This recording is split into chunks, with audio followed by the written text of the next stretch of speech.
Hello, hello. Hello, hello. Good afternoon Good and good morning. morning. Good morning from Sydney. I'm Good Leanne. afternoon from LA. And I am Jason.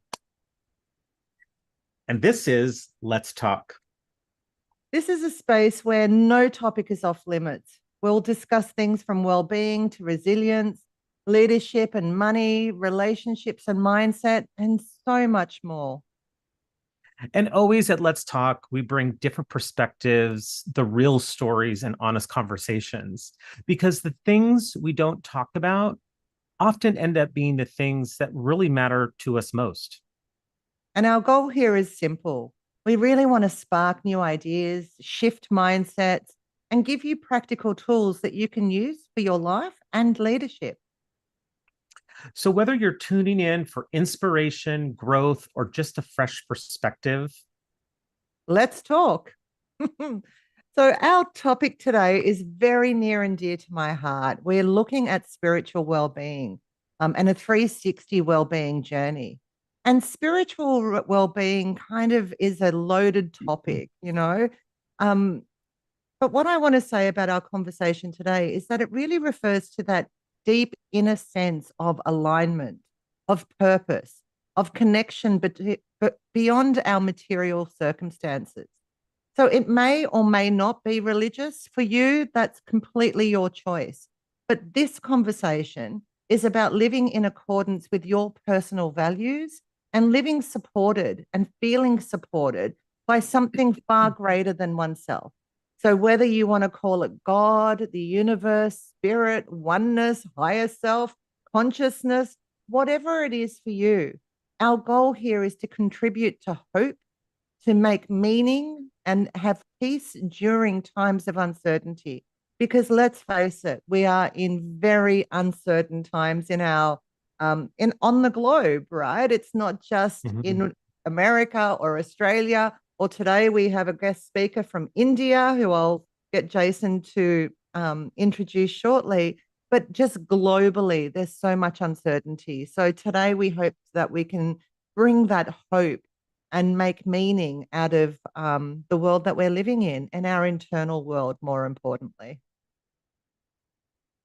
Absolutely. And we just have such an amazing uh, guest expert, Jitesh Mogli, which will be a formal introduction here in a moment. Unfortunately, he wasn't able to join us live today due to time zone differences.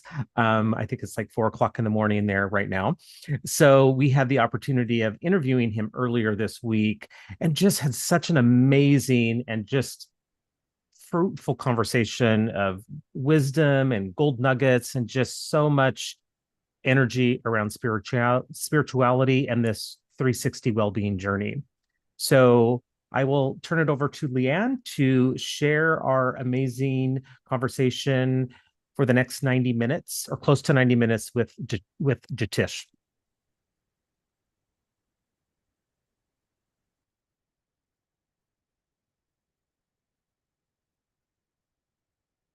Well, thank you so much, Lee.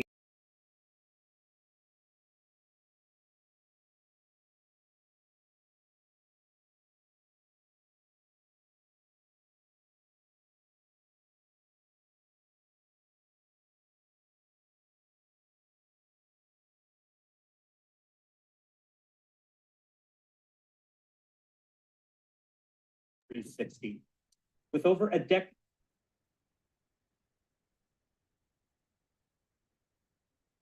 Well, thank you so much, Leanne. And I have the privilege of introducing our guest expert today, Jitesh Mogli. So today on Let's Talk, we are joined by award-winning well-being coach Jitesh Mogli, a writer, mentor, humanitarian, MC, facilitator, and the visionary Chief Wellbeing and Fitness Architect at Wisdom 360. With over a decade of experience, plus 20 years of corporate experience, and more than 500 transformative training sessions delivered across diverse audiences, Jitesh empowers individuals and leaders to achieve 360 growth, integrating physical strength, mental resilience, emotional clarity, and spiritual flourishing. Guided by his mantra, love and evolve, Jitesh believes that true transformation begins from within. His approach centers on cultivating mindset, values, and awareness as the foundation of lasting well-being and authentic human excellence. So welcome, Jitesh, and thank you so much for being here today. And I'm just gonna jump right in and ask you the first question that we have in our conversation. Thank you to Leanne and thank you to Jason. In India, we call this as pranams, a thankfulness and gratitude to greet people in the beginning of any particular event. So that's pranams to you. And over to you to get on with this beautiful session. Great, thank you. So our first question is, what does spiritual well-being mean to you, and how do you distinguish it from religion? Well, spiritual well-being, according to me, is the most important element, factor, chamber one needs to work with as a human being. And the reason I'm specifying human being is because only we humans can recognize what spirituality is all about and what is spirit in comparison to animals and plants who are the other living species, but they don't have that intellect to understand what spirit is. So we humans have this beautiful mind, beautiful heart, who can recognize how we are on this planet, what made us be on this planet, and what happens through our life, the journey. Why are we in this particular geography only for within this country, be it as a man or a woman? It is only by the blessing of the spirit that we are born. And the most highest form of living is human species. So we need to be first thankful to that immense, powerful, supreme energy who has given us this gift of life, that too in a human space, in a human body, which has the most refined understanding of all the senses, all the cognitive power, listening power, ability to smell, talk, listen, feel, touch, you name it. It's only the human who can understand all of these, which are so beautifully gifted. Hence, I call spiritual well-being to be the most primary well-being that one needs to take control of, besides all other aspects of well-being, which we will talk in the later course of our session. So, according to me, spiritual well-being is the number one chamber one needs to enter if they want to understand their other dynamics of life, which is mind, body, emotions, and all other spectrum of elements which come in our life journey, which we would discuss ahead. And may I know the question again, the later half of the question? Yeah, the later half of the question is, how do you distinguish it from religion? Yes, so very important question and very important answer, which I want to let the world know around, that many a time people understand religion to be wholesome spirituality. So each religion has its own sentiments, formalities, thoughts, feelings, attachments to it. I don't want to name the religions. We have diverse religions across the country, across the world. And I, being an Indian, India has so many beautiful religions, communities, cultures out here. It has close to 30 languages in this country. Okay. So having seen different religions, communities, I've seen kind of rituals and traditions people follow. And each one attaches to their religion and sees it to be their wholesome religion. Why? It's great to feel that. I have no qualms on that part. But when you consider your religion to be the wholesome aspect, and you tend to discard other religions and see this as my own way of theory of spirituality, then as long as it is your own perspective, it's fine. But when you try to draw the lines with others and intersect with others, that's when the essence of religion starts breaking down. So according to me, to keep it as simple as possible, spirituality is humanity. On the broader spectrum, if people can understand that spirituality is humanity, meaning human to human understanding at the grassroots level, irrespective of whether I am a CEO or an entrepreneur or the highest level of a power person that I could be, to the most bottom part of the hierarchy one would be working at, be it at a ground level as an associate or a subordinate or the most initial level of a person that one would be working at. It doesn't matter. Humanity doesn't have titles. Yeah. Humanity doesn't have designations. Humanity doesn't have what kind of a background am I coming from? How much of my asset value net worth is? All of that doesn't matter, because for supreme energy, all human beings are one, all human beings are equal, and there is a fair way of treatment by the supreme. It's all about how am I working on this planet, in this human space? What is my contribution? How am I thinking? How am I actioning? Basis which I would get the results. The outcome is purely as to what I give, I get back.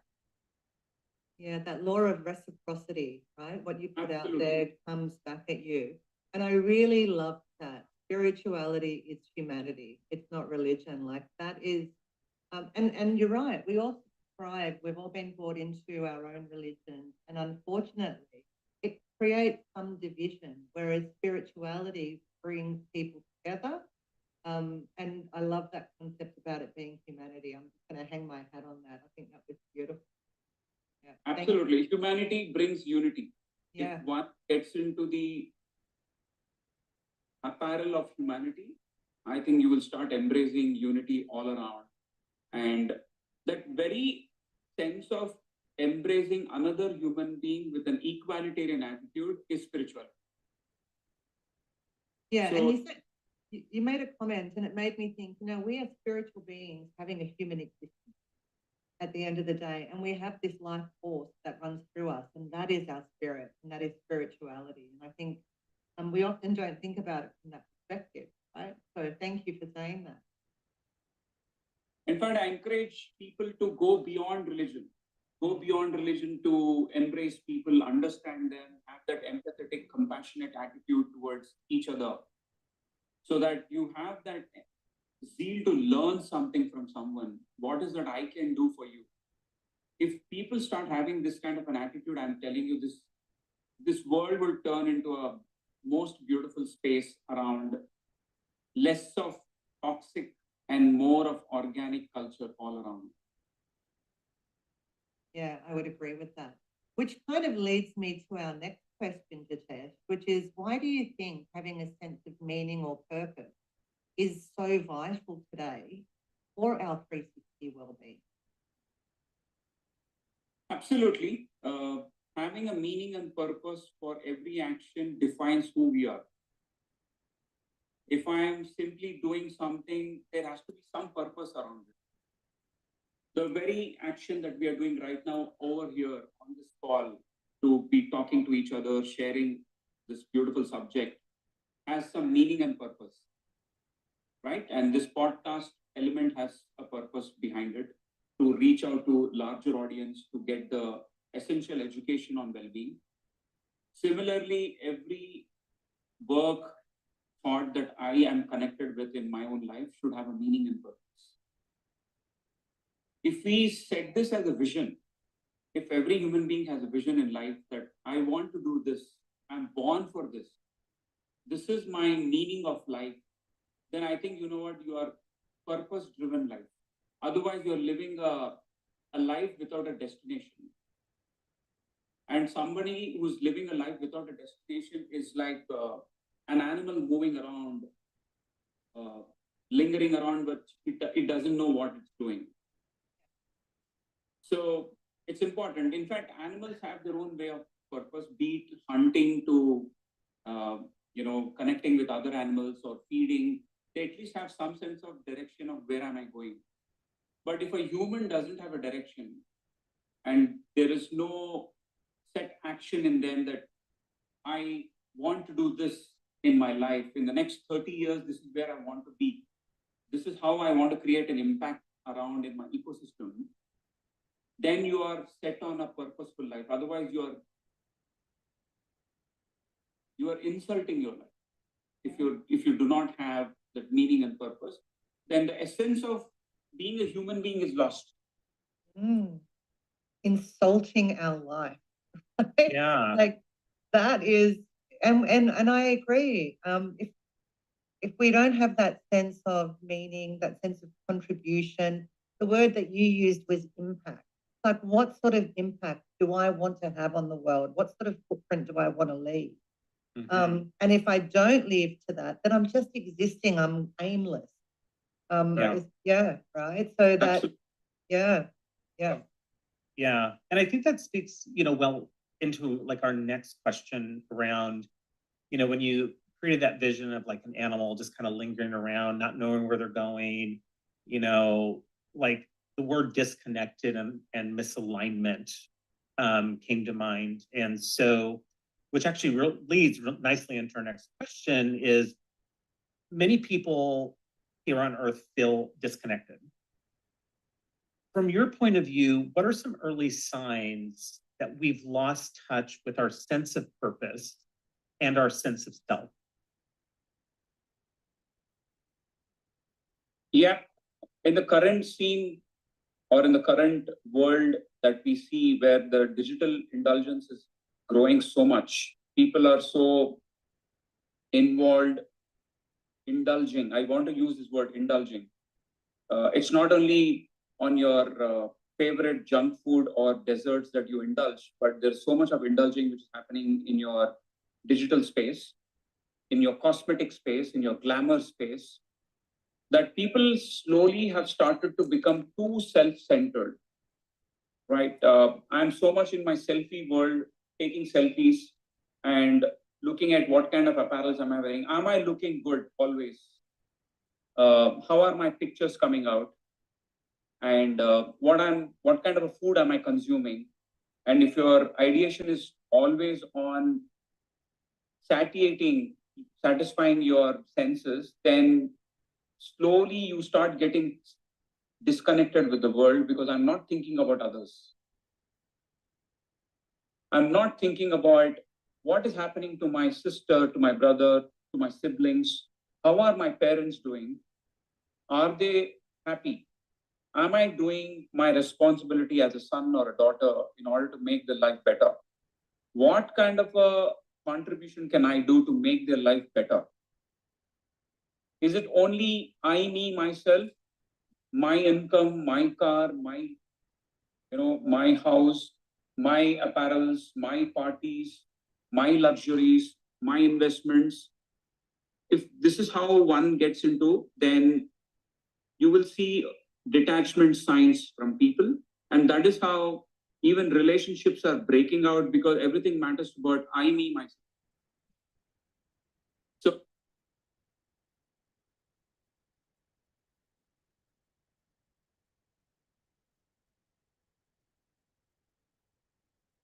So my convenience matters, but I don't care about others. I don't care about the ecosystem around. All that matters is my benefits, what is in for me.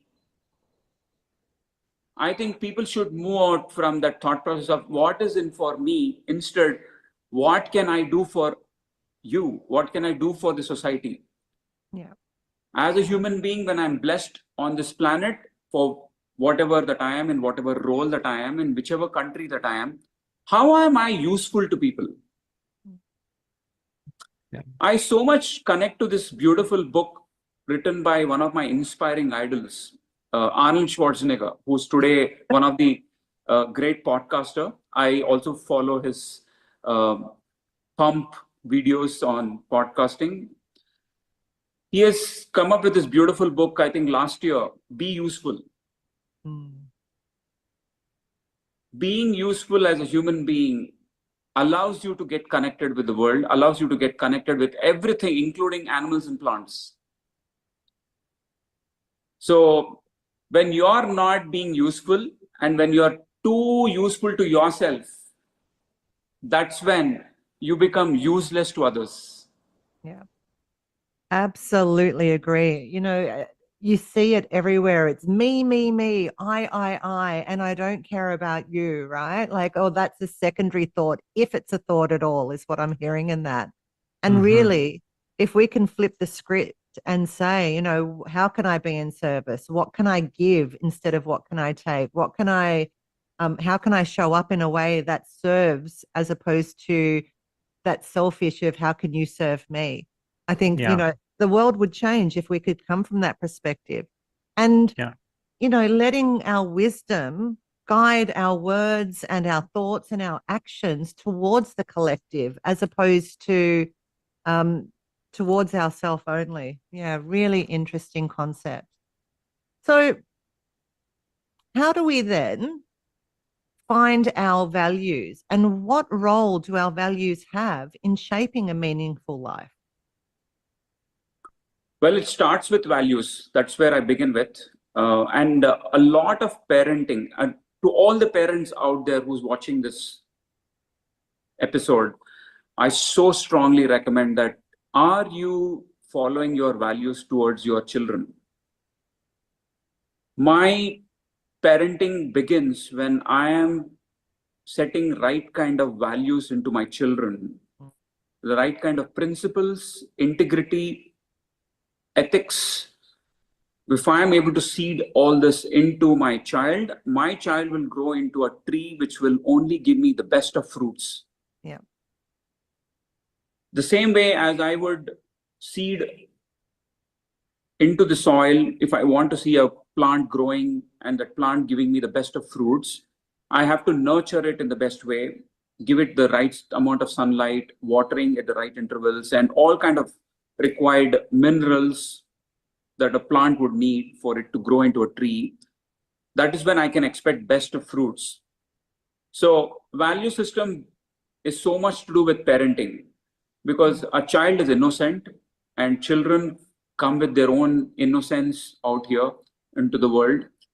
You cannot hold a child at mistake to point out on certain things the child would be doing out of innocence or ignorance or bad teaching. So I so much want to connect on this subject to teachers out there and parents, that we as adults are teachers in our own ways, to ensure that we are setting the right kind of expectations and value system into our children. Then you will see a beautiful future generation who are filled with values. Yeah.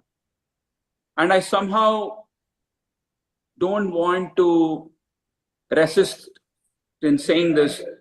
Japan as a country has been setting beautiful values into their population, and I see Japanese are so value driven people.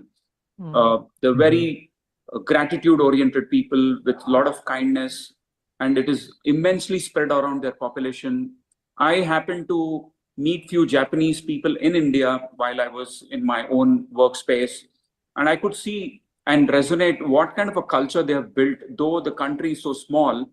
But I could see that their impact on value system is far reaching and inspiring. Yeah. So if we can get this level of value system into our people, I think every country will magnanimously grow into a beautiful orbit in its own way.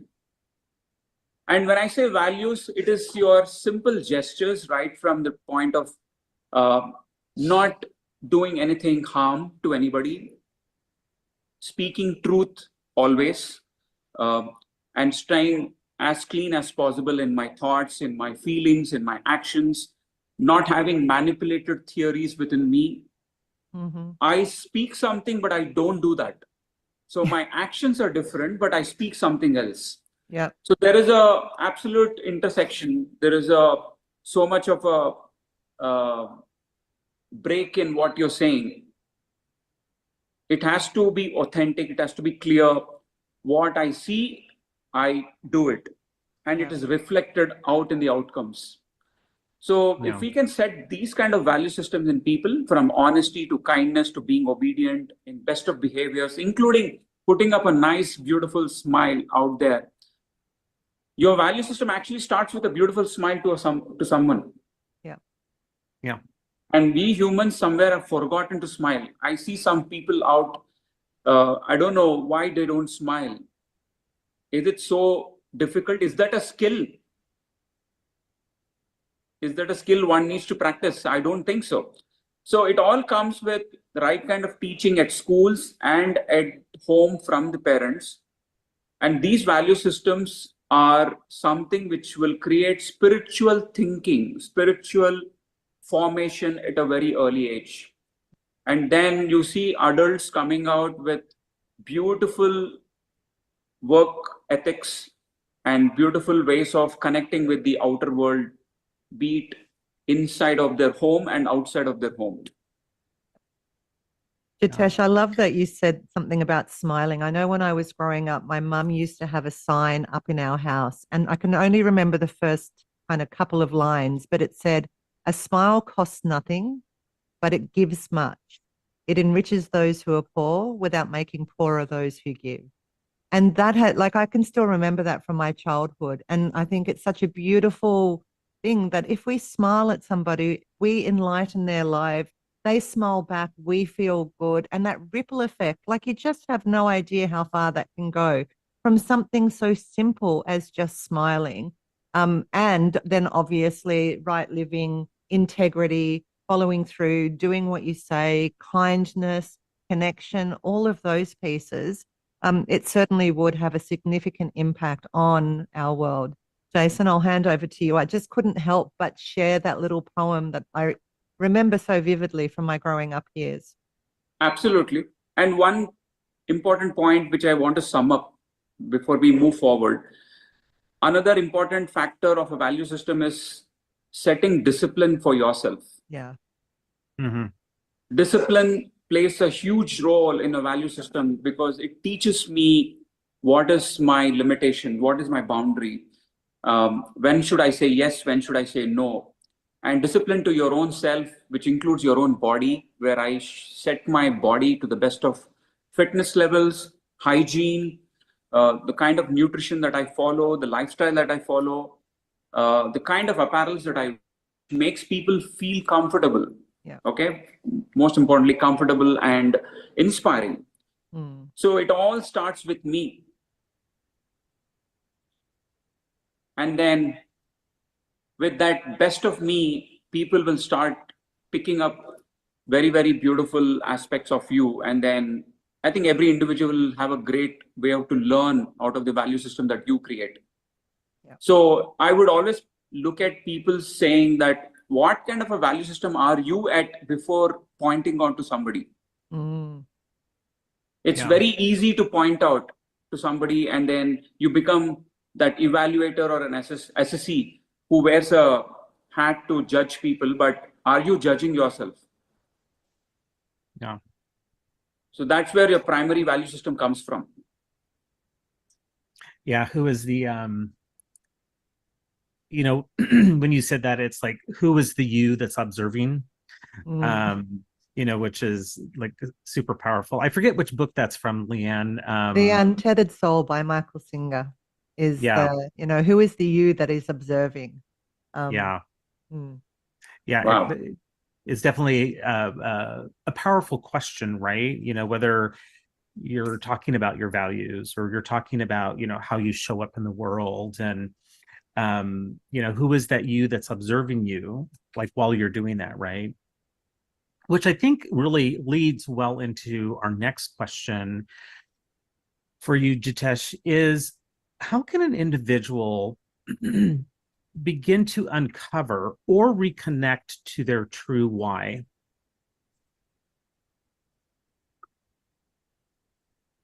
Yes. Knowing your why is important. Why am I born? Why am I born in this country, in this place, in this geography? That is a primary question everybody should ask themselves, at least from the time that your maturity starts talking to you. In innocence, you don't get this why. You're always in your own tune. You don't even know what why means. But at least from the time that you connect with the world with your maturity, this question has to be asked by every human being around. And to connect to your why, you need to know, again, who am I? Who am I and what am I? What am I made of with? What am I containing with? So the moment you understand that I'm built with certain energies, certain skill sets, certain qualities, certain behaviors, certain level of intellect. Every individual has certain level of intellect.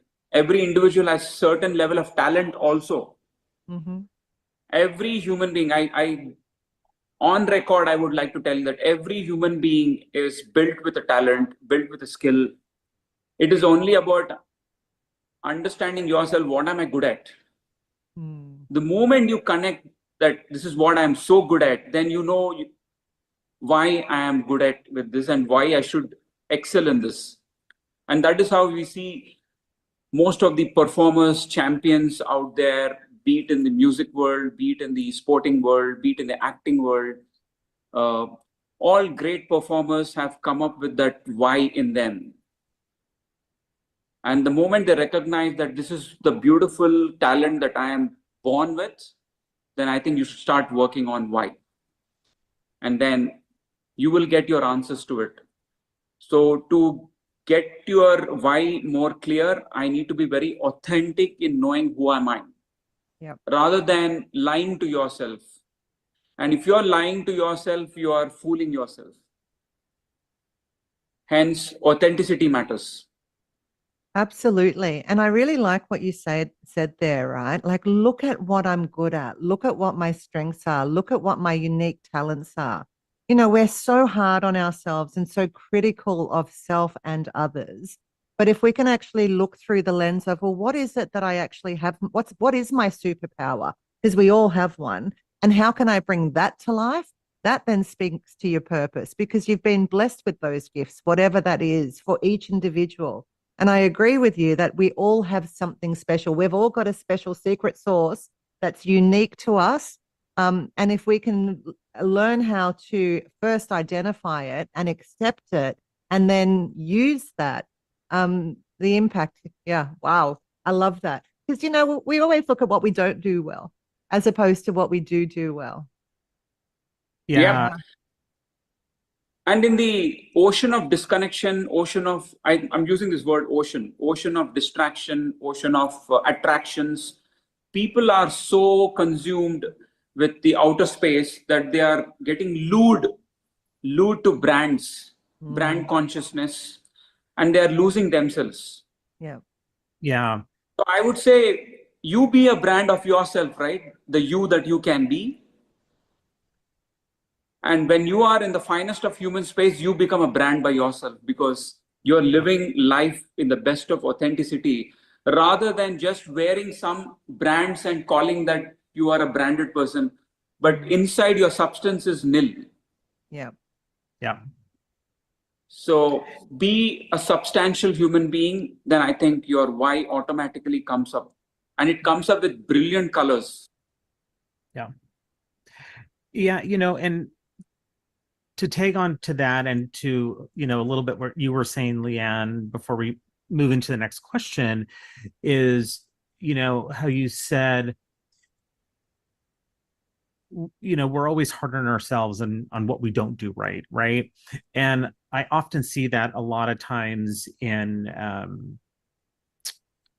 team meetings, right? Or group facilitations that I do, like if they're debriefing something, whether it's an event or a, you know, a project or whatever. And it's like the group immediately wants to go to how do we improve this, what we did wrong, right? Yeah. Versus like really celebrating, like, what did we really do well with this? Like, what are the wins? And it's interesting because then I think sometimes people's whys will show up within those wins. Yes, there's always time to debrief, refinements, opportunities for improvement, but it struck a chord a little bit in me when you had said that, because it's like, yeah, it's like even on the individual level and on the team level, it's like everyone wants to go to that. Well, how do we do this better? Like, yeah, what did we do well? And da da da da da. So I just kind of wanted to put that in there, but then also connect it to the why. Is that, like, I think when you start with those wins, like people's why and even the team's why, right, can even come out when you celebrate what you did well with all the hard work and energy, time and money that goes into it. So I'll hand it back over to you for the next question. Yeah, it's interesting because we know from a neuroscience perspective that our brain actively looks for what's wrong, what's in, in order to keep us alive. And it's looking for the saber-toothed tiger or the thing that's going to trip us up. But that doesn't lead to happiness or fulfillment, right? It has no desire at all to make us happy or fulfilled.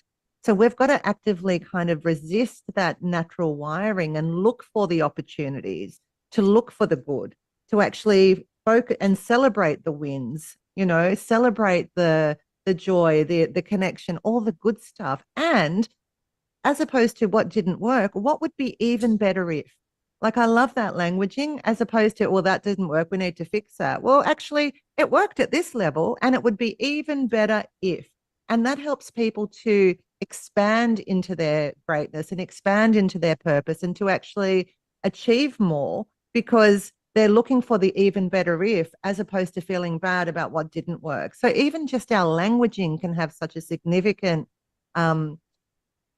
influence on how people show up. And you think about it, from children to animals to pets to adults, all of us like to be acknowledged. We all like to be acknowledged for the good that we do. That validation piece, and sometimes it can feel inauthentic, but everybody kind of needs a little bit of that. We need to feel significant. We need to feel like our contribution matters. So finding ways to acknowledge that in people and help them step into that next level of themselves, as opposed to feeling bad about themselves, I think that's the master key. Mm-hmm. Yeah. Absolutely. Yeah, it's so interesting. So, we've talked a bit about this already, about how our purpose influences the way we show up. It influences the way we make decisions. But how can we recognize that our purpose evolves sometimes, or it's ready for redefinement? Because my purpose now is different to what it was when I was in my 20s or in my 30s or even in my 40s. And now I'm sitting in the 50s. Shh, don't tell anyone. But, my purpose keeps evolving as I evolve and develop. So how can we kind of recognize that? And how do we allow for that evolving of our purpose? Well, yes, the moment you identify your purpose, I think it's all about making that purpose get better and better. It's as good as using your own phone, right? Today we see the Apples of the world or the Samsungs of the world. They're getting better every single day. You see more new versions coming in. So I would say your purpose should have a new version. An upgrade. Let's upgrade. Absolutely. So purpose 2025 should grow to purpose 2026. The version has to change. And that version will not change in the core purpose aspect. It will only change from the aspects of skills. What upskilling can I do? How can I brighten my qualities in a better way? How can I improvise my behavior in a better way? How can I set my communication lines in a much more easier, smoother, quicker way so that I'm so connected to the world? And how can I get more connected rather than being disconnected? At the same time, I make those fine judgments how to when I can disconnect and with whom I should disconnect. That sense of judgment is very important because you're surrounded by various toxic energies also. Yeah. Right? So you need to know that when I want to look at going forward in my purpose, I am bound to get obstacles. In our journey, we face obstacles in different ways. And most of these obstacles come in the form of people, not non-living objects. It comes with living beings. And these very people come into your life in different avatars, different features, different costumes. So you need to understand with whom you should develop your connect, with whom you should not be, with whom you should do away with your connect. It's very, very important because your energies matter for your higher purpose. Mm. And that's what my spirituality is meant for. It allows me in my calm space to recognize what are my true energies within, what are my true talent, skill sets within me, and how do I reach my higher purpose. And within my range of purpose, I would have built purpose 1 has gone to purpose 10. Yep. It could be as simple as today, if I'm a public speaker within my community, within my city, my purpose should be to be a most established public speaker in the world at a global level. So I have set my purpose level from level 5 to level 15. So in order to go to level 15, I have to cross level 6, 7, 8, 9, 10. And while I'm crossing, I am bound to get a lot of obstacles in my way, a lot of challenges. And these challenges come in the form of people who will try to bring you down, who are jealous of you, who are insecure, who may discriminate or who may put you down, discourage you, and look down on your very purpose that you're working on, or they could put you down on you being that genuine person, but they don't seem to be very happy with that.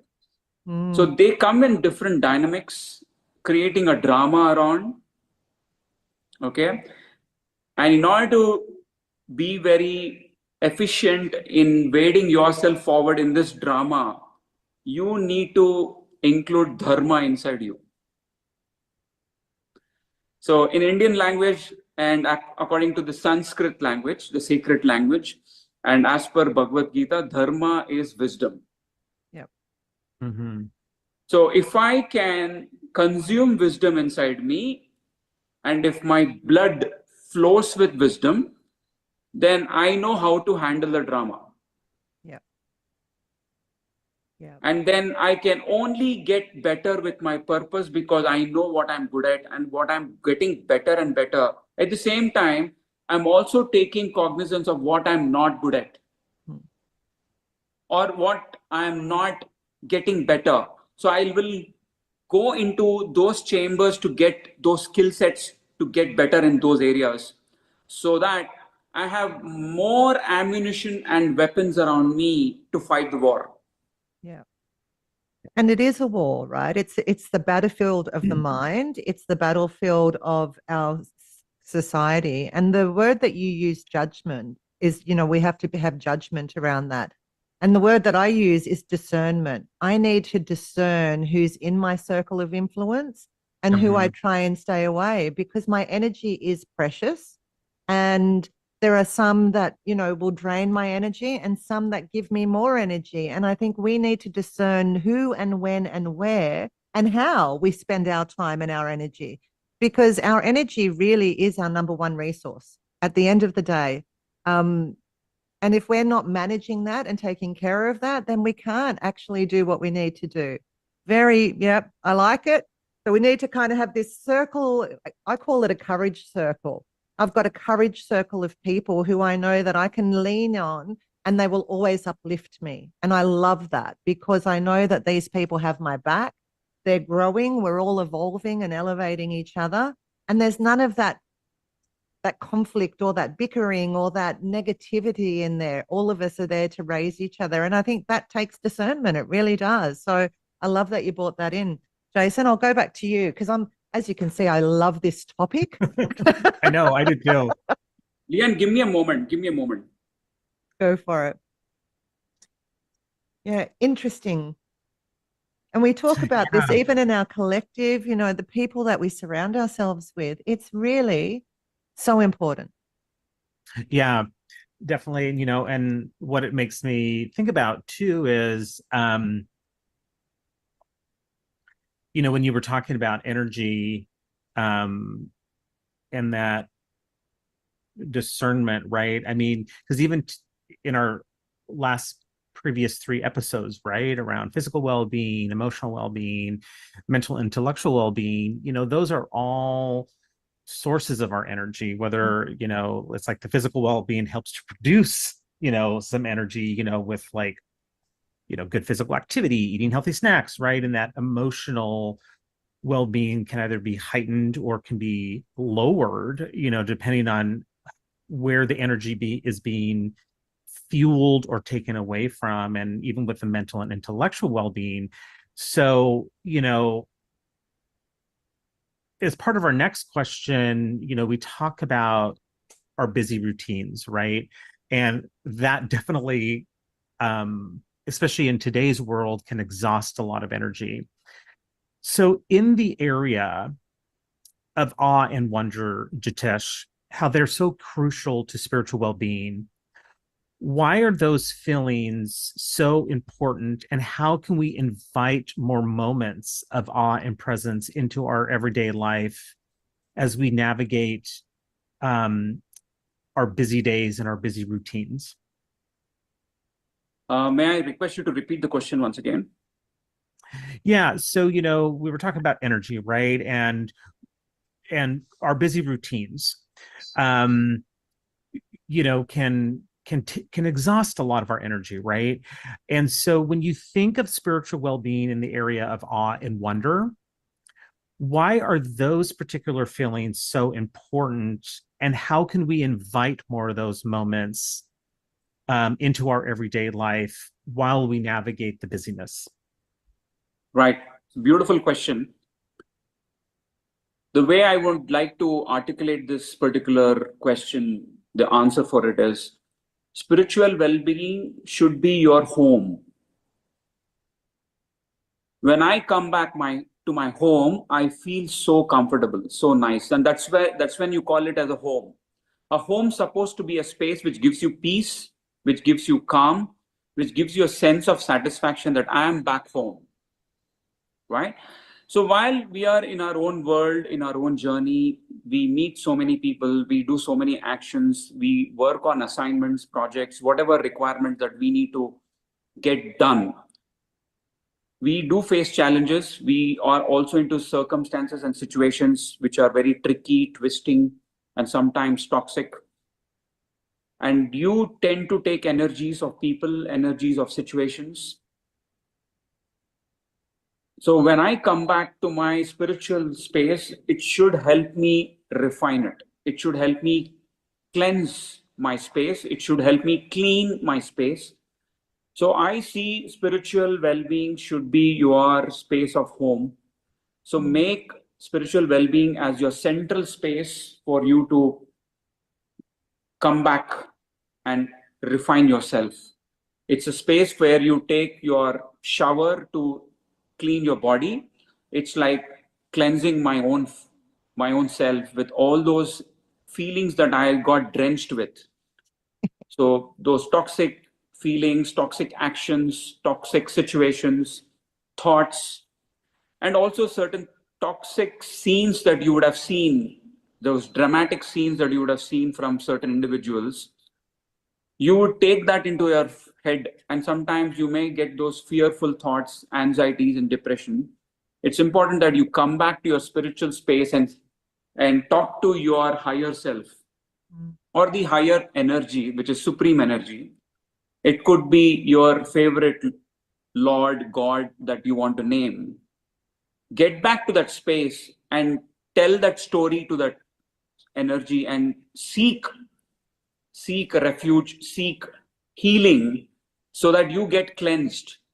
And then you are back to your own fold of positive energy so that you can get back the next day with better energy, better positiveness, and deal with your pursuit in a more refined way. So love that. it also ideating yourself, and every day is a learning experience for you. So whenever I'm facing these energies, how do I counter these energies better the next day? That is what your spiritual well-being will teach you when you go back to your home. Yeah. And when we can go back to that home, we can sit in absolute wonder around who we are, our physical body, our internal mind, the universe, the world. Like I find that when I go out into nature, that also helps me to come back to that place of stillness, that place of if I see a rainbow, like for me, it's just the most beautiful thing. And that reminds me of what's really important, not all the noise, shall we say, but the beauty that's around. And I think just hearing you say that, I love that. Like I want to be showered in rainbows and I want to cleanse my energy and I want to come back bigger and stronger the next day. And I think it's a really useful thing. Like we sometimes just go from one day to the next without that cleansing or that refinement, but actually finding ways to come to that spiritual home, to come back to self and stillness, and then come out better, much better conversation. Ooh. And there is nothing better than your own space within, which is like a temple or a church or any divine space that you look for. It is very much inside you. Yeah. So externally, if you're trying to visit these spiritual places and telling yourself that I am getting better, but your energies are still revolving inside you and you are still actioning in a toxic way, then how are you getting better with those spiritual places? Mm. So I have to attend things inside my home. And that is where I go back, reset myself. In fact, correct yourself. Yeah. Because I am also bound to do mistakes. Oh, we're human Yes, beings. we are all human, right? Yeah. To add as human. So how am I correcting? That recorrection is such an important process. Mm. Yeah. If I've caused harm to someone, if I have done something wrong, you should have that innate, authentic ability to go back and tell yourself, oh, I messed up. I screwed up.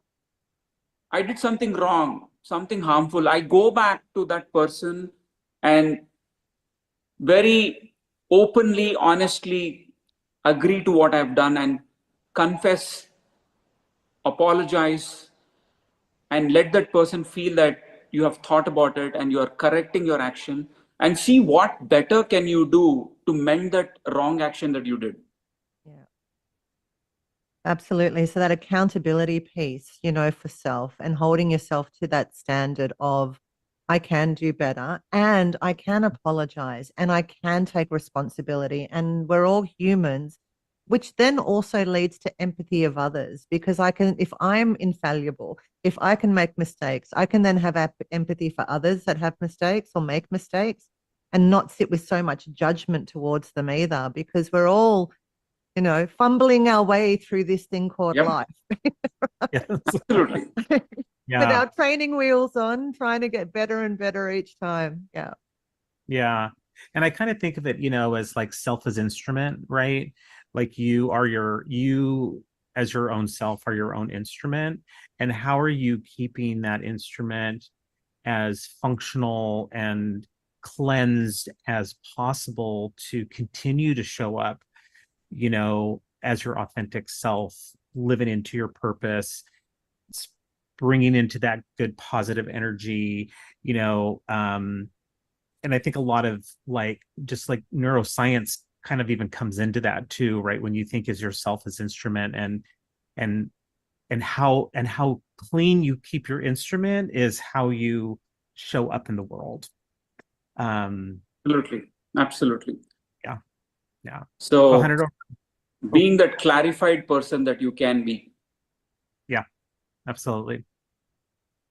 So my two favorite sweet spots are neuroscience and spirituality, right? Like I love the blend of the two. And I'm curious what your thoughts are on how they complement each other.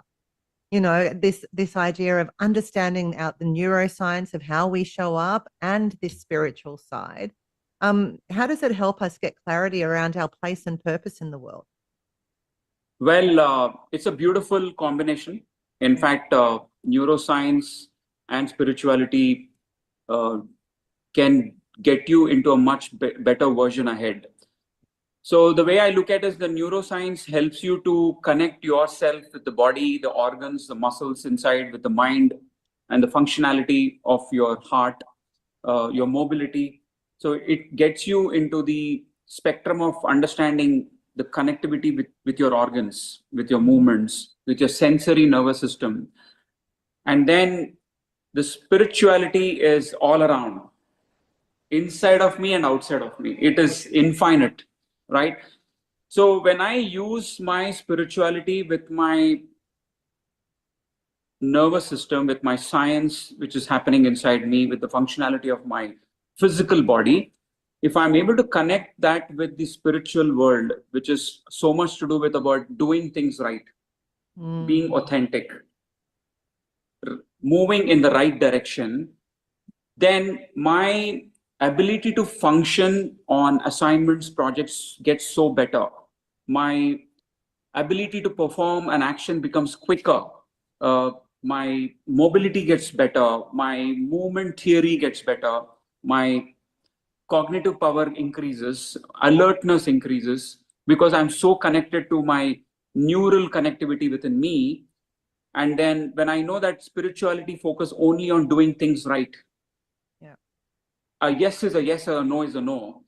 When I understand the theory of spirituality so well to do better things, then I will use that to make my functionality better using the science within me.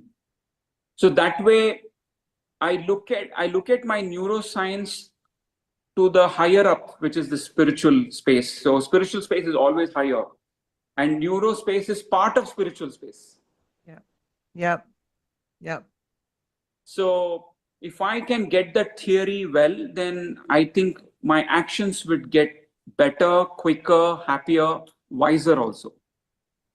It's so interesting. I love the way that you've just brought together, this whole concept of spirituality in our physical well-being, in our emotional well-being, in our mental capacity well-being. The spirituality is the fundamental piece that impacts all of the other pieces.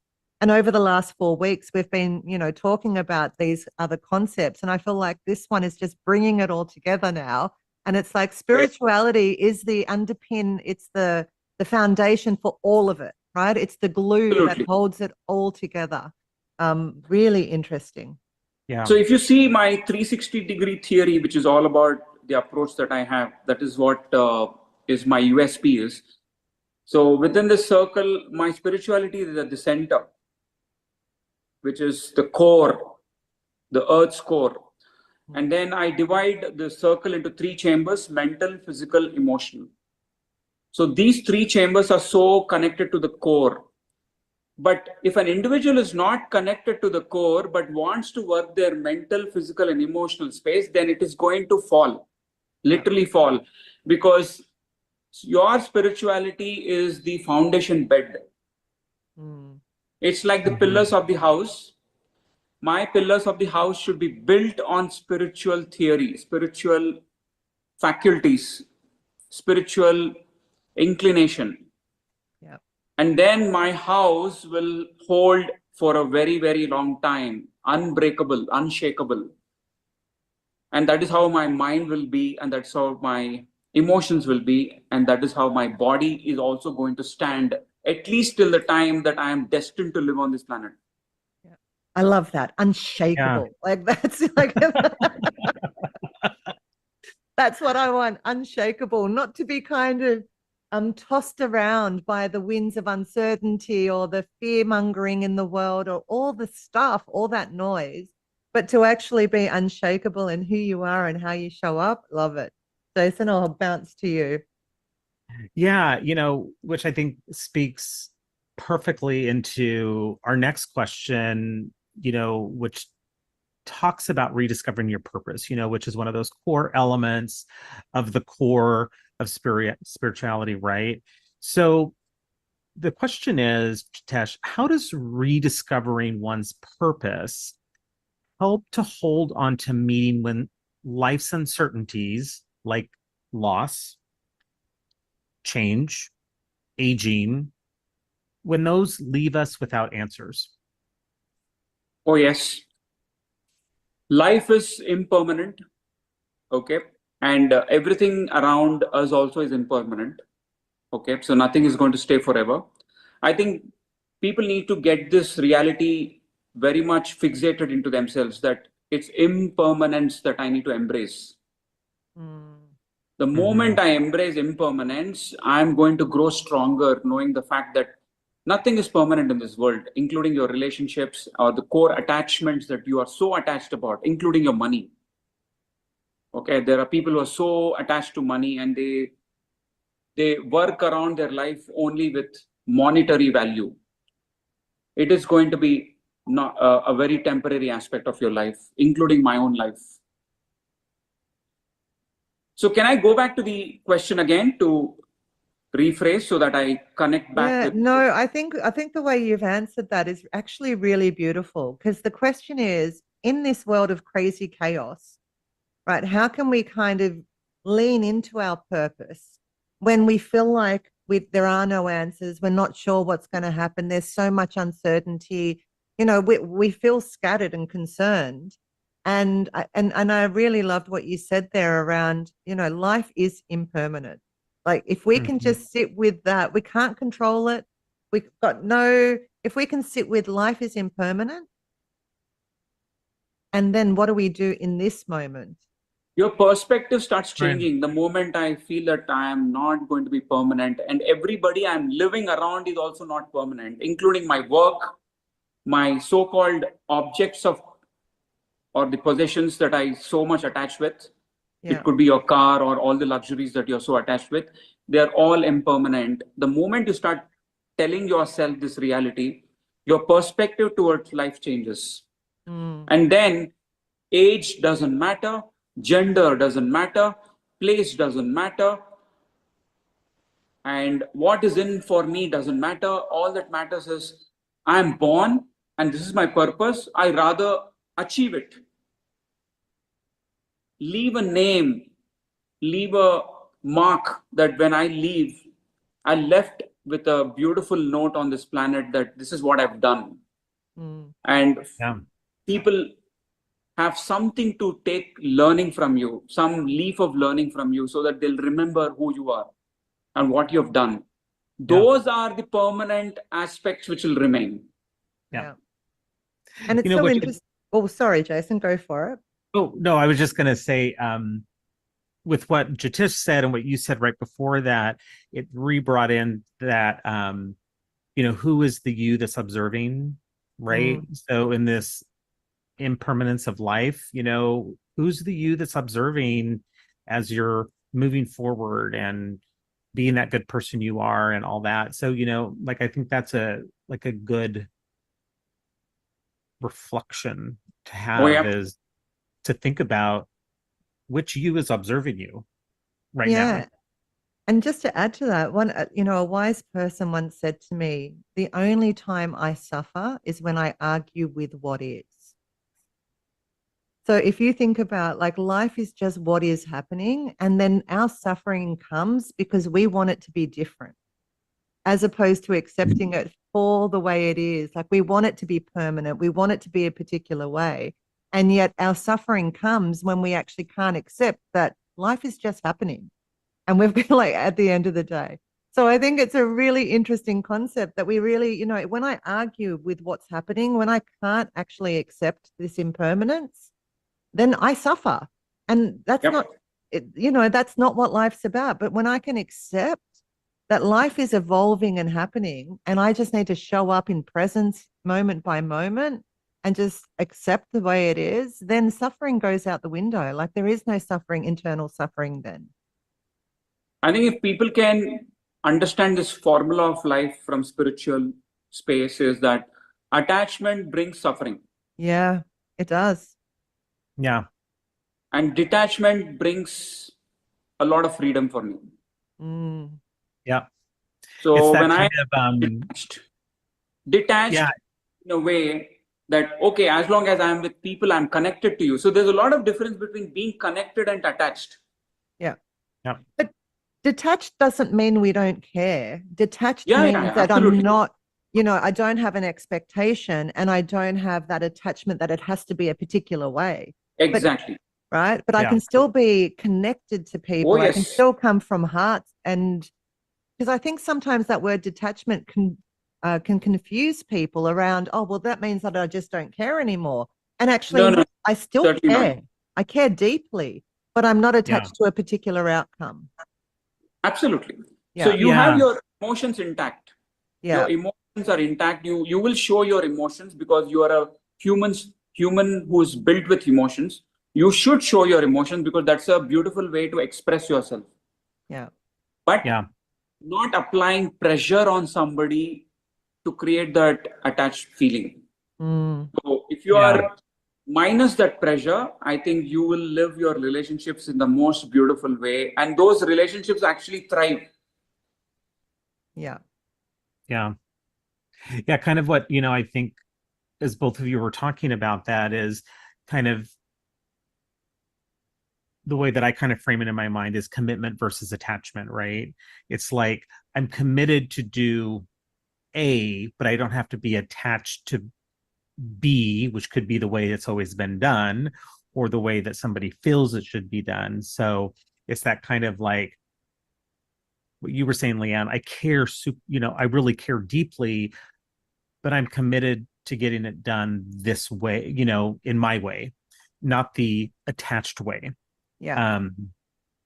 Yeah, Yeah. Yeah. yeah.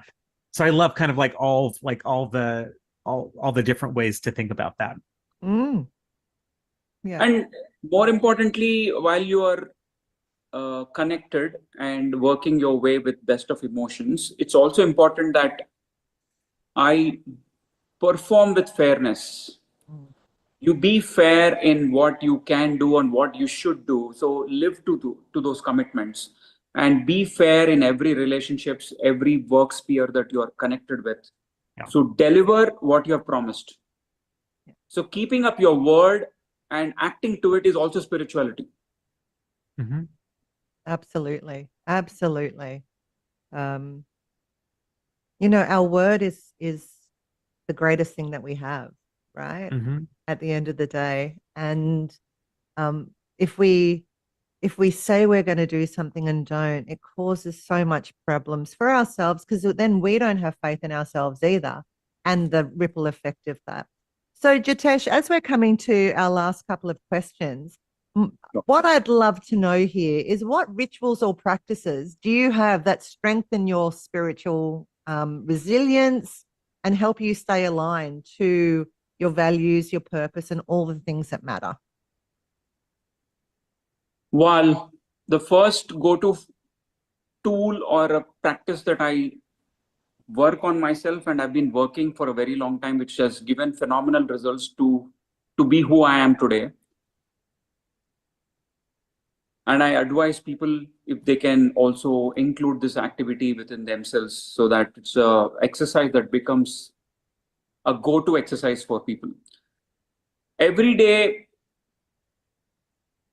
before I retire on my bed, I pick up a space which is calm, devoid of people, devoid of distractions. I settle down there and I give 5 minutes to myself. Mm-hmm. Close my eyes, connect to myself in my inner world, and question myself with that introspective mode, Mm-hmm. the exercise of introspection. So I go back and talk to myself, what have I done from the morning until night? Every day. What have I done? So I go by hour to hour. If it is 5 a.m. in the morning, what have I done? From 5 to 6, 6 to 7, 7 to 8. What activities have I done? What kind of nutrition I had? Whom did I speak to? It could be over a call or in person. It could be my family, right? And then while commuting, while driving, how did I drive my vehicle? Was it in the best way or did I cause inconvenience to people on the road? Okay. And then when I reached my workspace, how did I perform my work through the day? Did I live my day with my work? Or did I kind of fooled around with my time? Did I do a meaningful job? Did I live my role in the best way? Did I contribute to my organization? Did I help my peers, my colleagues, my boss, my subordinates, in whatever work sphere that you are in? And then at certain intervals, did I eat my nutrition on time? Did I have good food or bad food? Did I put my body to activity? Did I walk much? Or was I too sedentary in my life? Did I have my own fitness connect with the exercises that I do? It could be a sport, dance, music, or it could be a good regime of exercises that you do in your gym. And then, have I caught up with my social space, catching up with my friends or my go-to people, at least over a call, or did I catch up with them over a coffee, have some evening time with them so that I capture some good energy? And then I reach home to give that essential time for my family, right? It's important that I also balance my family time. So am I spending time with my children? Am I asking all those questions that I can as a parent to know what have they done in their day? It could be at their school or outside the school. And also catching up with my spouse. And then having that nice dinner at home in togetherness with each other, talking, gathering our thoughts. And then I sit at this 5-minute time to introspect on what have I done through the day. So when I think like this, what happens is I give green flags and red flags to myself. Green flag is for all those things that I've done well, very well. So I kind of appreciate myself, I pat myself. For things that I have not done well, I would give a red flag. In case if I've spoken rudely with somebody, or have I been unapologetic to some action, or I've been a bit careless while driving, causing some harm to another fellow driver, I rather correct it. So I would do that correction process for all those red flags that I've given to myself so that my next day starts in a better way. And then my intention is to make those red flags disappear and turn them into green flags the next day. Yeah. I love the simplicity of that. Red flag, green flag, right? Red flag, green flag.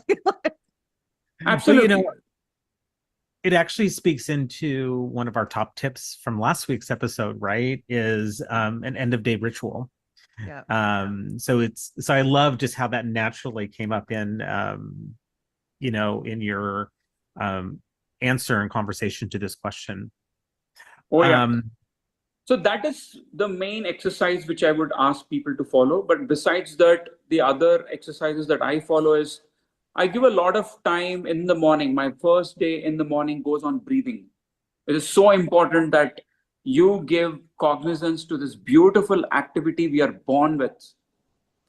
I mean, imagine when the baby comes from the womb, it is the first thing that the baby does is to breathe in. And the last action that is also going to happen while we leave this planet is also breathing. Right? So why are we not connected to this beautiful activity given by the spirit, and the life depends on breathing? Yeah. So I would encourage all people out there, when you wake up, spend 5 minutes to yourself to breathe consciously. Not, we do passive breathing every day, which is part of our action. Life goes on. But active breathing is when I am connected to my breath and I'm telling myself, inhale to the best way that I can, to the highest level, and then have control in breathing out, holding my breath to whatever time that I can, and sometimes pacing up my breathing in and out. That is conscious breathing, and then your respiratory system gets so better, your immunity increases, And your sense of appreciating things all around gets so better because my patience levels have gone up. Because breathing teaches me patience. And the third tool that I look up is fitness. Please do not disconnect yourself. Your body requires fitness. Your body needs movement. Animals move around for survival, so it becomes a by default activity for them. But how much are you moving in your space, especially when surrounded by so many luxuries, so many digital accessories which make your life more easier and in fact immobile, including your so-called applications which bring food to you today on the table? How much of body movement are you giving to yourself? So I go back as a fitness coach to reflect on how much of dynamic action have I given to my body. So please indulge. I'm using this word over here, indulge your body into best of movement theories that you can get into. It could be a dance. It could be playing a sport that you can. In fact, please do weight training to activate all your muscles. Your muscles need to grow. The way your brain has to grow, your muscles also have to grow so that you look aesthetically and functionally strong. And my fourth go-to exercise is make your nutrition clean. Keep it as clean, simple, very simple. You don't need to have extravagant food in the name of having food, and you turn heavier and aesthetically not so good looking. So your aesthetics has so much to do with your nutrition. So make it as simple as possible because simple food gives you ample results. Yeah. Love that. Simple And food, ample results. Yep. My fifth go-to tool is please sleep. Sleep is the most underrated activity which people tend to take it easy, especially in the digital world, because I am so busy watching my YouTube videos. Or Instagram reels. All that I do is flip all those reels on my phone, and I'm becoming too sedated sitting on my couch doing nothing, and I'm sacrificing all my nighttime on my digital space, living like an owl. Yeah. So eyes open, staring. Eyes wide open, but in the daytime I am so sleepy. So it's important that I catch up with sleep because sleep helps you to correct your body. All your metabolism, your cell functionality, your respiratory system, nervous system, all gets better if I'm giving at least 7 to 8 hours of sound sleep, conscious sleep. And my last tool that I would recommend to people is that have fun, folks. Yeah. You got to bring in the fun factor, right? Absolutely. Please have fun. Make all possible excuses to have a hearty laugh. Have that hearty friend with you with whom you can share all those beautiful aspects of your day. You know, your go-to friend that you can look at, or a group of friends that you want to catch up with. And then have some sensible, happy laughter time with them, entertainment, move around, travel, pick so much of learnings, dance, please dance. Music brings so much of motivation in us. So create your own way of fun element, which builds you, not makes you fall. Yeah. I love that. Yeah, thank you so much, Jitesh. Those are, some just super insightful, things to think about, to kind of go throughout your day and just be mindful of and bring that discontinuous awareness. It's like, it's not going to happen like that, but the more that you perfect it each day, it'll become more of a, healthy habit, right? So with that, we're going to lead into our last two questions. The second last question is, what is one myth about spiritual well-being you wish people would stop believing? Very needed question, Jason. I think I want to take pride in answering this question to all those people who've been living in this cloud. I would use this word cloud, that I do formality gestures to Almighty, right? So it could be in the form of following all those formalities, rituals, sentiments that you have attached yourself, because so and so person has told me like this, so and so community has told me like this, and then you keep following those rituals, which to a certain extent is fine. But if you are just living in the rituals but not understanding the actual essence of spirituality, then you are living a formality life. It's like looking at your checklist and then say, oh yeah, this is done. So I put the check boxes, I fill it up with ticks, and then I tell myself, oh, done, the job is done. So calling yourself done is not spirituality. I would want people to move out of that so-called formality performance to reality space. It is a connection that you have with the higher self, the supreme. That connection itself is what matters. All that you do around it, be it putting up lots of flowers, fragrances, multiple visits to your holy places or places of worship, doesn't matter. If my connect to the spiritual self, the higher self or the supreme energy is clear, and I am doing all my activities in all fairness, in all trueness, with authenticity,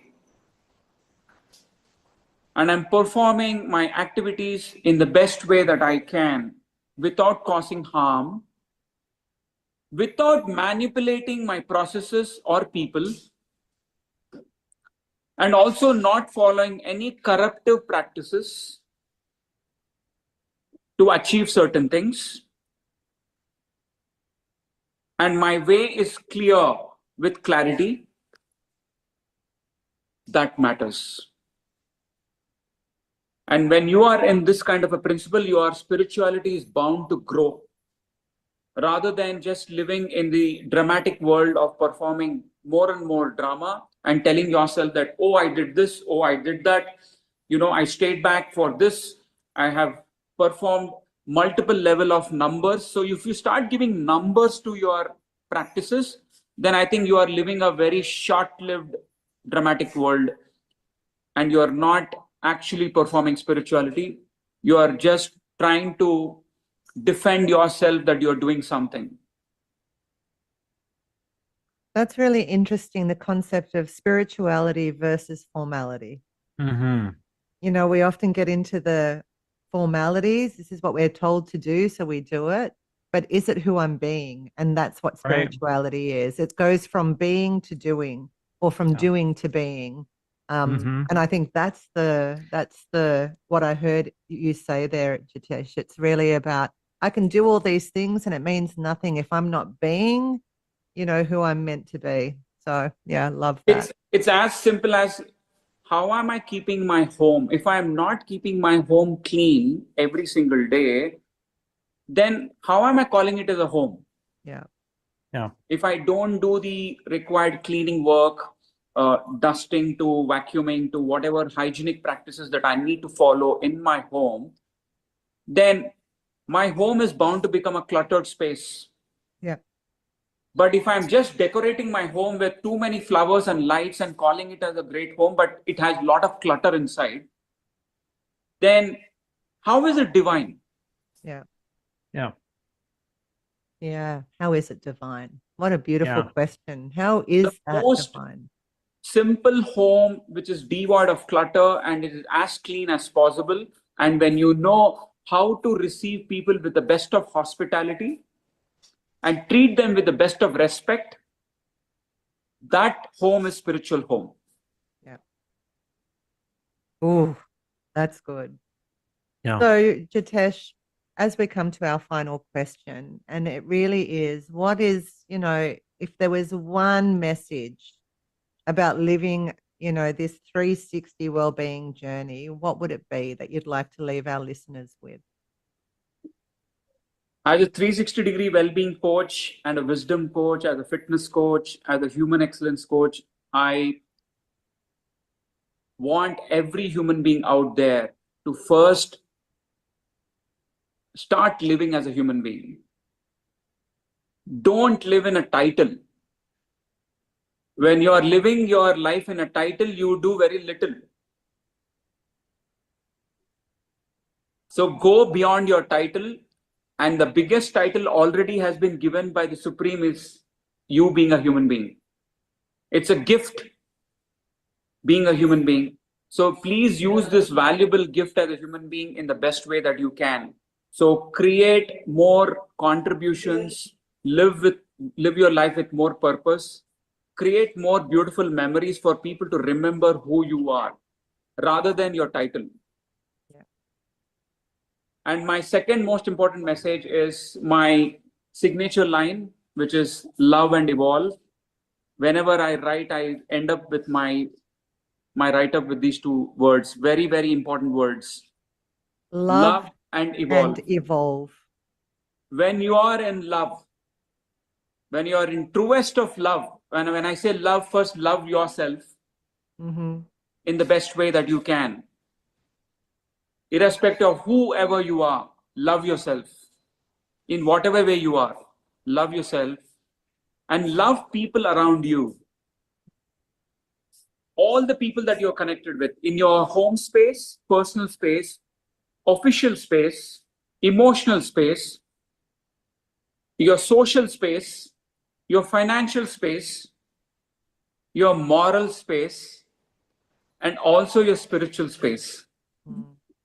Love everybody, even if that person has not been good with you. You still be a loving individual that you can be.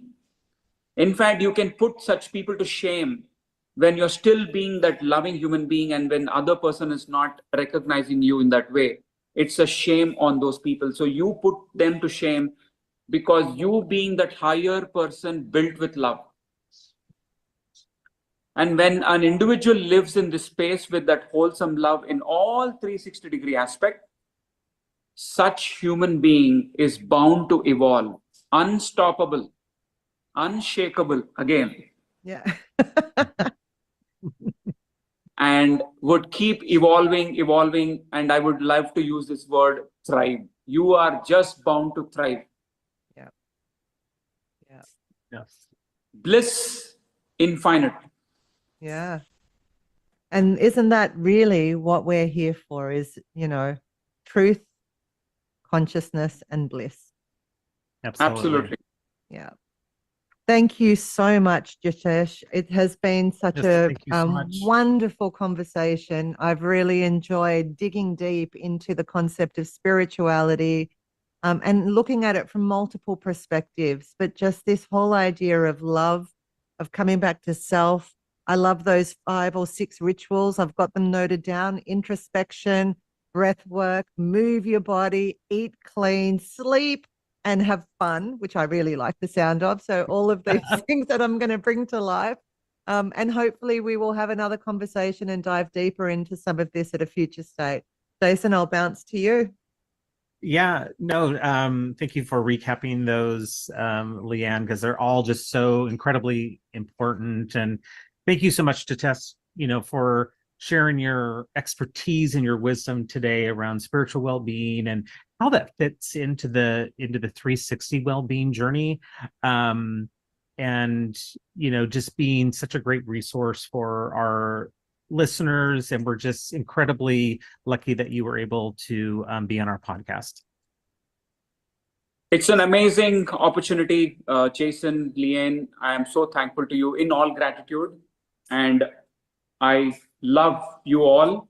Okay, so you two very beautiful friends that I've won. And all those beautiful people watching this particular episode, my love to you all. And in whatever country that you are living in, if you were able to capture some leaf of learning out of this session, I would be so happy, because your life is going to get so better. And I would be so happy to stay connected And if anybody wants to reach out to me, you can always reach out to my handles. I'm on LinkedIn, Jitesh Mogli, Instagram, Jitesh Mogli 360, and you can write to me. I would be so happy to connect to the world. So I want the world to get better, and this human space deserves to get more better, and we have more brighter, better memories to live with. So let's all cherish our life in a better way, and let's contribute something valuable, value adding for this planet before we exit in our own lives. Absolutely. It's the legacy that we leave, right? It's the Mhm. legacy we leave. All right. Absolutely. Thanks so Thank much. you. Thank you.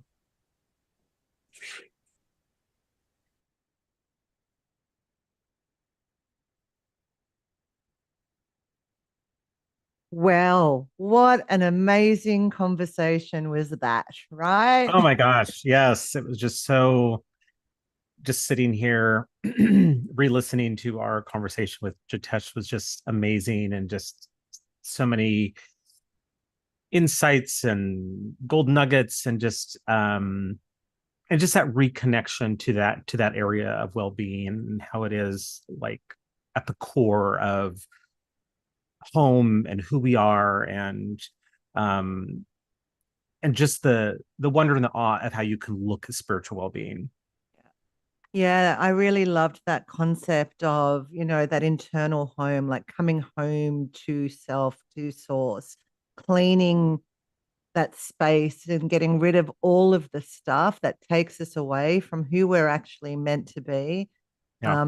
which are these heart-centered beings of love, really, when we come down to it. Yeah. And I know we're going to share it in the top tip, Jason, but I can't help but talk about that line right at the beginning, that spirituality is humanity and humanity is unity. And if we can live from that space, um, just the impact that we can have on the world and those around us. And if we all just did even a couple of percent difference around being human beings instead of human doings, and Yeah. having that and not insulting our lives. I love how we said that as well. Like, if we're not living from this space, we're actually insulting our lives. I was like, whoa, come on. Yeah, totally. And just just that, and I think I had mentioned it in our conversation, that self is instrument, and how you align yourself, how you keep your instrument just clean and functional and in alignment, and how that really perpetuates into how we as human beings show up in the world. And that the title of human being is the best title out there. Even though our egos, from a neuroscience standpoint, love to kind of tap on that door and say, no, my chief executive officer, my chief whatever officer position is much higher and more powerful than the human being title. Yeah. But being a human being is the gift. Exactly. Yeah, I'm glad you double clicked on that, because there were so many things I want to double click on, but I know. So I'm going to share my screen here, and so that we can do a little recap on Jitesh, which we've been doing, and then moving into our book recommendations and top tips, and our episode 6 for next week. So I will share screen here.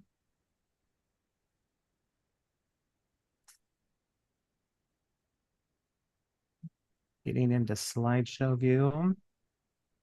Okay, so again, thank you to Jitesh for being our guest expert this week, from India, and just all the knowledge and wisdom and gold nuggets that he shared, and for his time and energy to be with us earlier this week for the interview. Any last minute things you want to say, Leanne, on Jitesh? I just love his view of the world, and he's got so many qualifications. And again, we're all coaches. We all have a business of service, right? And making a difference. And I can just imagine the difference that Jitesh is making to his community.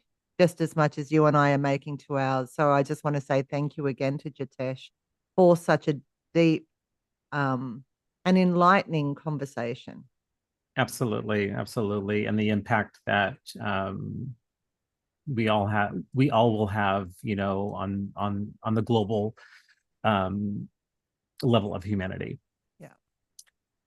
Okay, so just a little last few things. Jitesh Mogli, who's the Chief Wellbeing and Fitness Architect at Wisdom 360. Here is his website and his LinkedIn handle and Instagram handles, which will also be put into the video section on our channel. So, just as another reminder, please like and subscribe. We'd love to have you there. And then we'll move into the top book recommendations. Do you want to start us off, Leanne, with the first book recommendation? Absolutely happy to. So the first one I want to speak to is The Untethered Soul by Michael Singer. And it's the journey beyond yourself. And when I say yourself, I mean your small earthbound self, not your spiritual self. It's a fantastic book. And we quoted a line from the book today around who is the you that's watching. And I just think it's such a great book to unpack the noise of life and come back to who you're actually meant to be. I've read it, I've done it in book clubs, I've read it a few times, I've had it on Audible, and there's lots of different versions around the untethered soul, living untethered. But it is a book that I think everybody should read at some point in their life. It's one of my all-time favorites. It sits on my bedside table. And like I say, it is a book that you can go back to. And each time you look at it, you get more and more insight. And it's like, how did I not hear that last time? But as we go deeper and as we evolve more, things hit us differently. So great book recommendation. Yeah.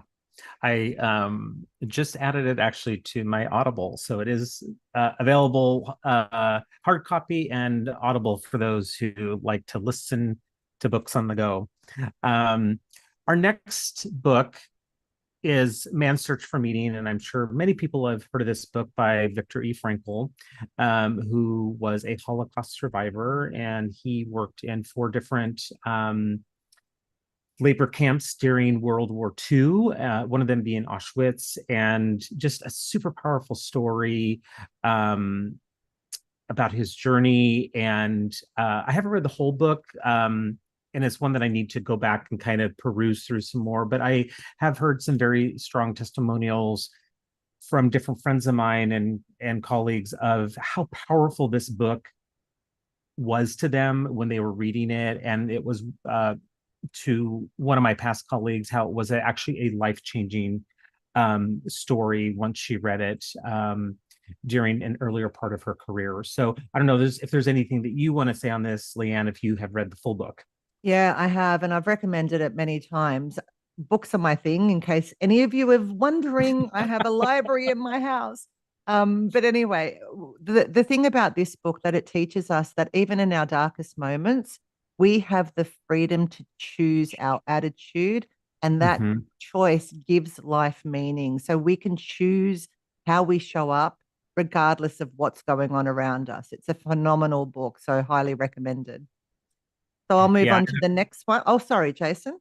No, I was just going to say, when you said that, and it probably leads back to that core, right? Yeah. In those darkest moments of going back home and being able to see the light. So, I think it reflects a lot on our conversation that we had with Jitesh. Yeah, absolutely. And the next one is Starting with Why, or Start with Why by Simon Sinek.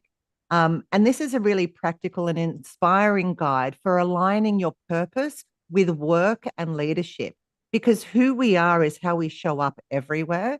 So to be able to align not just ourselves on a spiritual path, but how we show up and how we lead people, and being purpose driven, I think is such a valuable thing. So Start with Why by Simon Sinek.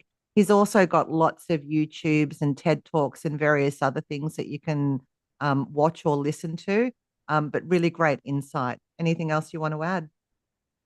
No, not on that one. And I'll let you take the fourth one too, because I think this was one of your recommendations as Yeah, we were planning for today's episode, and which I have not read. So I would just yeah. be telling the listeners the title. Yeah, so Becoming Supernatural is by Joe Dispenza. And this is really, it blends a little bit of the spirituality and the neuroscience, right, together around um, we can do amazing things when we're connected to self, to our heart, when we're in coherence in all the ways that we show up. We connect to that sense of oneness and purpose and that expanded awareness that we have. So it's a fantastic book in kind of blending science and spirituality together, so we can show up in the best way and manifest the kind of life that we want to live, on purpose, right? So doing it on Yes. purpose. So it's another great book. And Joe Dispenza, Dr. Joe Dispenza, has again got lots of YouTube videos, TED Talks, lots of really great stuff, podcasts that you can listen to. That does blend that science and that spirituality piece together. Yeah. And Leanne, for our listeners, our books 3 and 4 start with why and becoming supernatural. Are both of those on Audible? Do you know? I'm not 100% certain, but I would guess that they are because they are both kind of bestsellers. Um, so I'm not 100% sure, but I Yeah. would assume that they are. Yes. So definitely between either Audible or Amazon, they could find these two books. Should have checked or, that. or, or if you go to your local bookstore, or which I know there's still some that exist out there. So all right. So let's move on to our top 3 tips. So the first tip, that just resonated at such a deep level with both Leanne and I was what Jitesh said was to remember to smile and have that hearty laugh. It's just amazing on how much it can change, the brain chemistry, the how you feel in the moment, how you're interacting, if there is people around you, and just gives you that kind of lighter, more like, I can take on this moment, or I can, forge forward to whatever my next task is of the day or the evening. So we wanted to start off with that remember to smile because it is so important. And it's just amazing on how a smile can just light up someone else's life who maybe, in a dark moment and just needs that bright shining light of a smile from another human being. Yeah, it can save lives. It really can. And just to go back to that quote that I said in the video around a smile costs us nothing, but it gives Mhm. much. It enriches those who receive it without making poorer those who give it.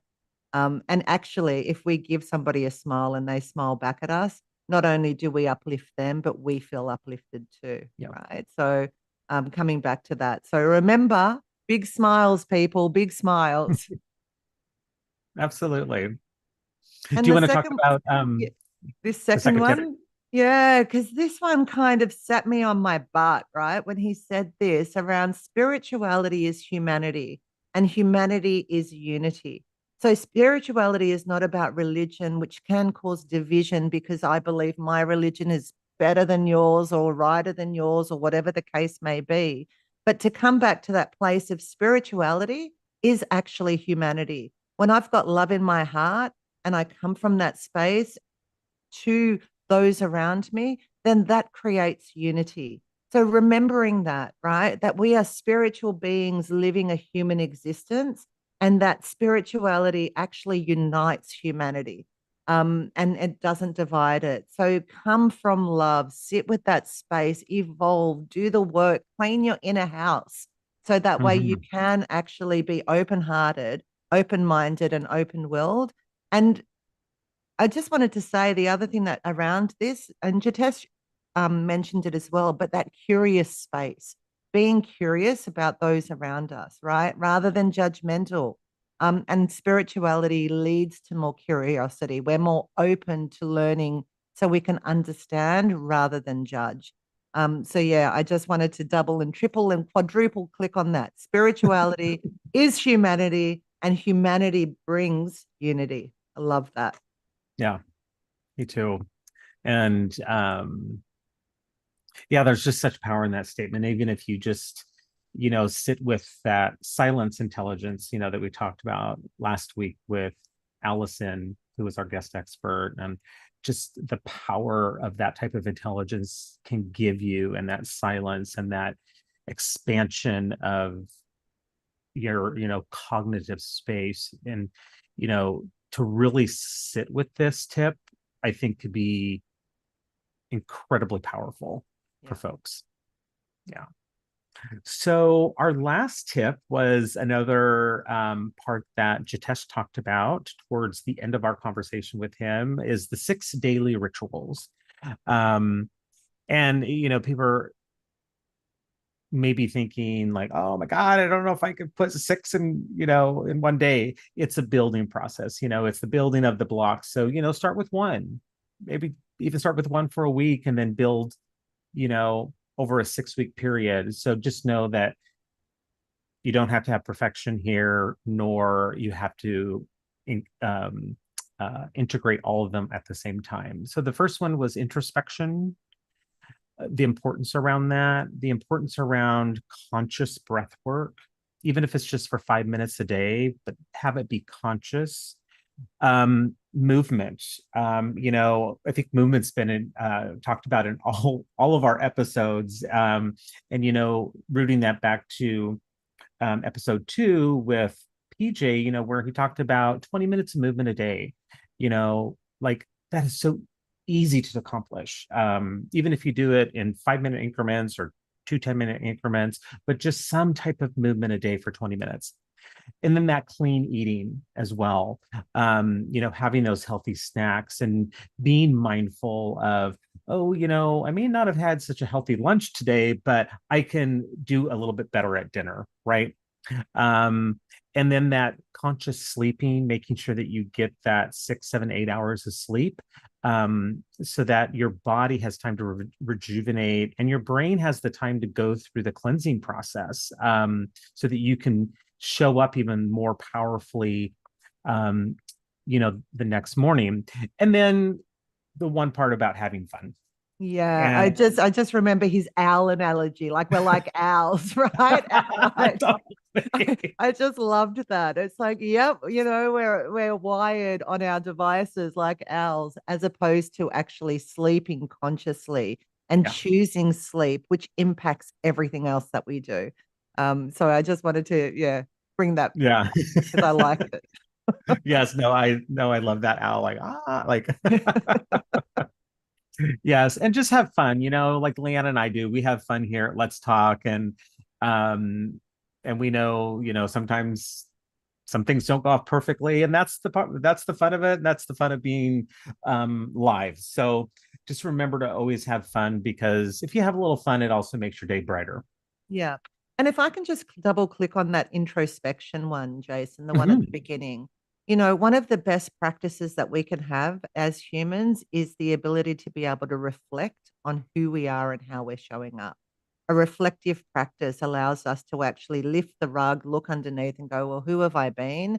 And is that in alignment with how I choose to be? And we can do better every day. And I loved your idea around, just bring one of these in a week. We don't have to kind of manage it all simultaneously. We're not aiming for perfection here. It's about progress over time and through time.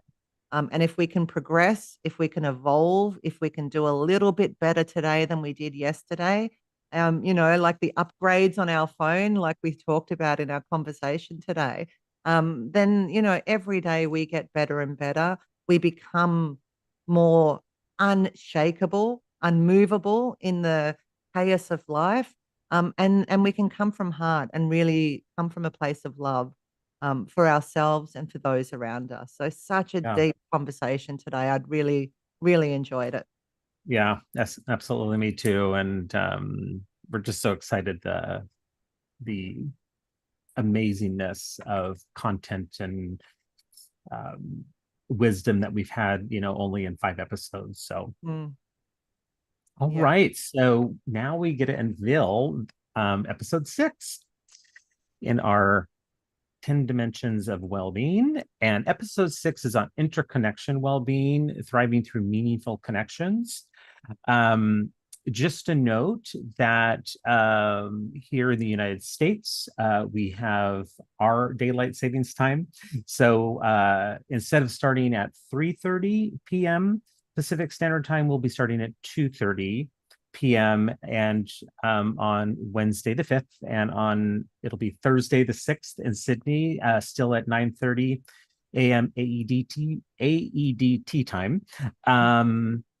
And anything you want to say here, Leanne? Yeah, connection is at the core of who we are as human beings. And in order to thrive in life, we need good connections. So I'm really looking forward to diving into this whole concept of interconnection. Yeah. How can we build more connections that uplift us in our life so we can thrive and have more meaning? I'm very excited about this topic next week. Yeah, me too. And just how this conversation next week, I think, will help show people that it's beyond the screen, right? It's beyond your phone screen. Not saying that connections don't happen there, but there's so many powerful connections that happen beyond that phone screen. If you take a little time to look up and experience the world and all of its amazingness. So definitely looking forward to this conversation with Leanne next week. So that is episode 6, and I will unshare my screen for our closing. Fantastic.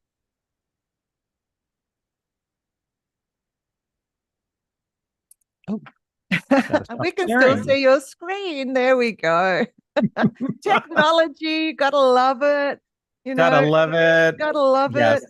We're learning on the job. We've got our training wheels on, and we're having fun while doing it. And I think really, if we can just have a little bit more fun and not take ourselves so damn seriously in life, but be serious about the things that we're choosing, right? Yeah. Like that's really the key here. Absolutely. So as we come to the end today, thanks for joining us for today's conversation on spiritual well-being, a 360 well-being journey with our guest expert, Jitesh Mogli from India. Yeah, we hope, as usual, that it sparked something new, a new insight, a fresh perspective, or even just another question that's worth exploring. Don't forget, reach out to us if there are topics or there are questions. We're happy to answer them and to bring in conversations that you would actually enjoy listening to. So don't hesitate to reach out. Absolutely. And as always, our mission here at Let's Talk is simple. It's to have the conversations that matter and to remind you that you don't have to figure out this thing called life and all of its complexities on your own. We are here at Let's Talk to be your friend and to be beside you in our conversations as we, navigate through these amazing topical conversations and our wonderful guest experts that we have along the way. And so just know that you're not alone and that we are here for you. And as usual, if you enjoyed today's episode, share it with a friend, subscribe, like, and join us to keep the conversation going because we're enjoying having the conversation with you. Because when we talk, we really talk. And anything is possible. So let's talk. So let's talk. Real conversations. And limitless possibilities. Bye-bye. Thank you so much. And we look forward to seeing you next week.